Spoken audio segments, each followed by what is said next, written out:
One of the most wonderful things, amazing things that I was ever asked to do was in 1992. I was asked to be the keynote speaker of the reforming of the Lincoln Highway Association.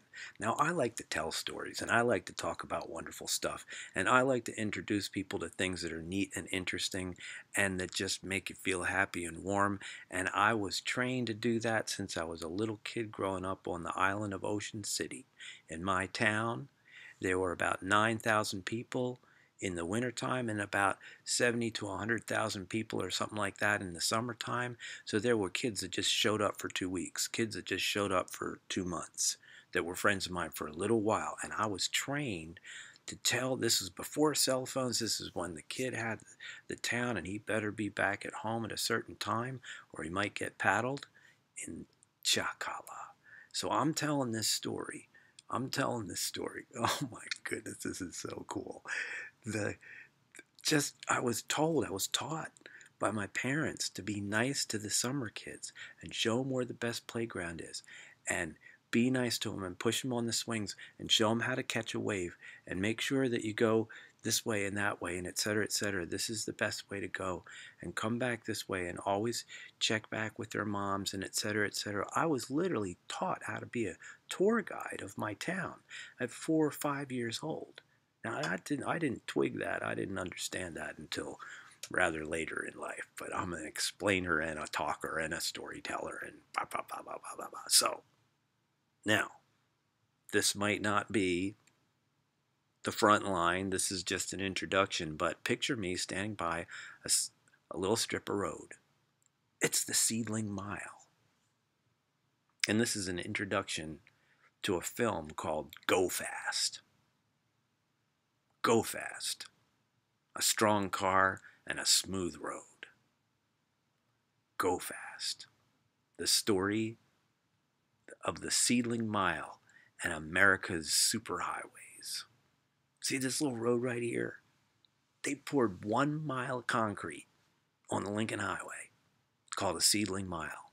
The Portland Cement Company would go to sections of the Lincoln Highway and somewhere outside of town, away from ordinary traffic, where it was easy to improve a road, they would pour 1 mile strip of concrete 2-lane road.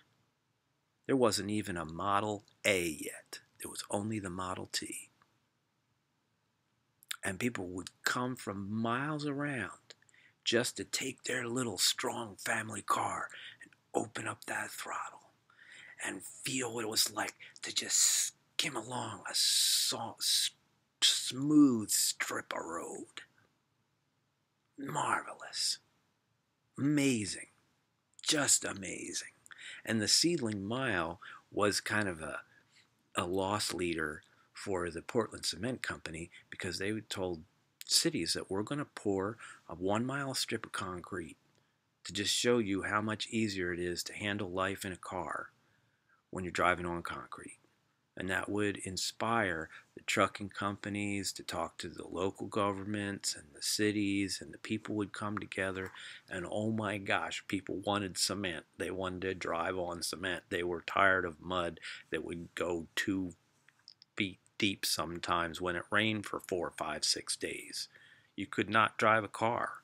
You had to stop driving your car, and if you had a trucking company and you were moving stuff around like bulky newspapers to where the newsboys are, oh my goodness, it's just so hard to get your stuff out there. You got to pull the horse and wagons out.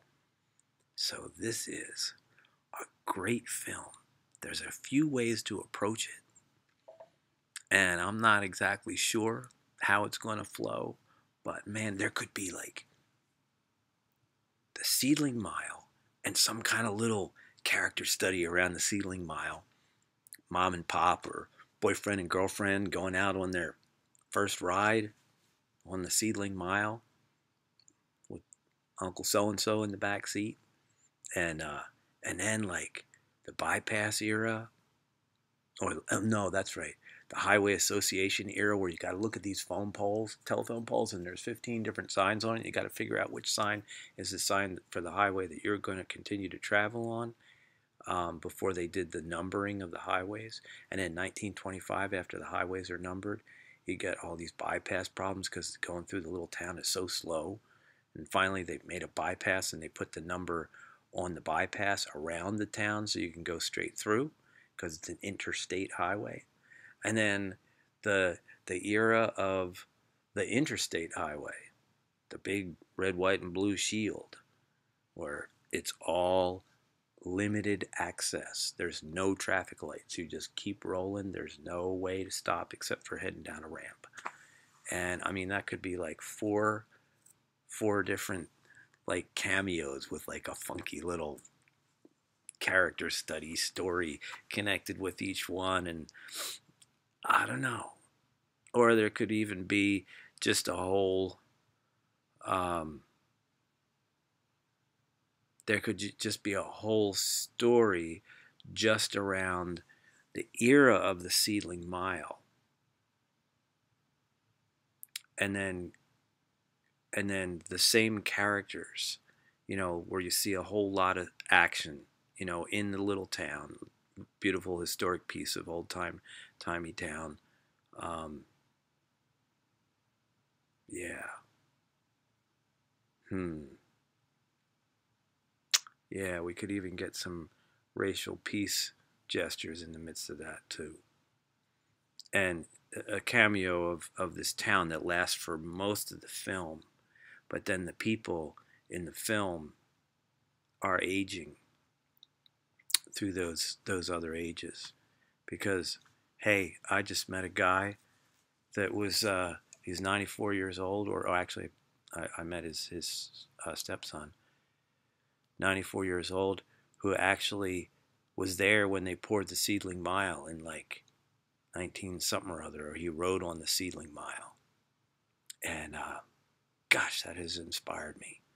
So this is just a little taste of some more storytelling. Come on, busted out of the box. Lincoln Highway Road Gang. Shoo-wee, here we come. Come on. Started out with the Seedling Mile story.